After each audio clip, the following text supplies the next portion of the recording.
Welcome back to Straight Talk Africa, live from Washington. Once again, it's time to bring in my colleague and social media reporter, Mariama Jaro. Take it away again, Mariama. Well, thanks, Shaka. We've received tremendous feedback in our STA inbox to this week's question. Many have a very positive reaction about the MCC, like the person you just heard from Tanzania, but also some critics say the MCC focuses too heavily on countries that already have a reasonable amount of development. But the agency argues that its approach, which is country-focused and relatively hands-off, is the best way to get sustainable results over the long term. Our question of the week simply asks, why do you think many African nations are not eligible for assistance from the Millennium Challenge Corporation? Well, let's get right to it and open with a reaction from Moses Arap Moi, maybe someone related to former Kenyan President Daniel Arap Moi. He writes, many African leaders are corrupt and they want to build their own wealth rather than solving the problem or enhancing development. Funds from donors are often embezzled and not double-checked. Another comment comes from Lamek Fury from Zambia, and he says, the MCC is important to our African countries because it helps maintain our sanity by building flushing toilets and reducing diseases. We are beneficiaries of it in Tendere.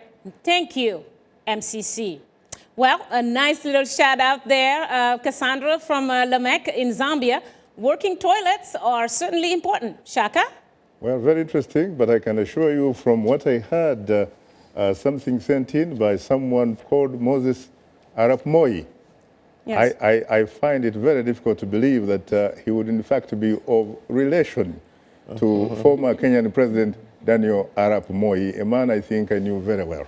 Well, that's why I brought it up, because I don't know a lot of people who actually have Arap Moi as a middle and last name. So either related or he just admired the president and decided to take his name. Who knows? I just had to point it out. Very interesting.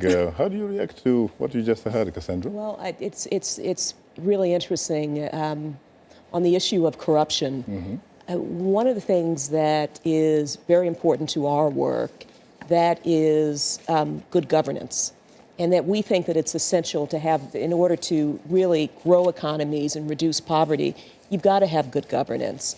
And one of the issues that we focus on in making a determination as to whether a country will be a good partner for MCC is the issue of control of corruption. If our scorecard, our indicator on control of corruption is we borrow from the World Bank and from the Brookings Institution. And if a country doesn't pass control of corruption, our board has made a determination that we should not be working with that country. Why not Transparency International? We actually, as a part of the supplemental information that we use in assessing what's going on in a country, we will look at the Transparency International score also. So it isn't the primary score in the indicator on the scorecard, but it is a supplemental information that we will use. So control of corruption is important. And unless a country can manage issues of corruption, we don't believe, our board of directors doesn't believe that it's a place where U.S. government, MCC, U.S. government dollars will be well spent.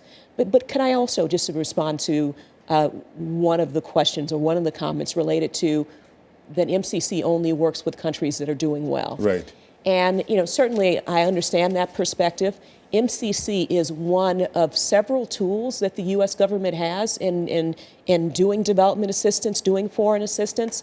Our sister agency, USAID, is able to work with a larger group of countries to provide both humanitarian assistance and development assistance.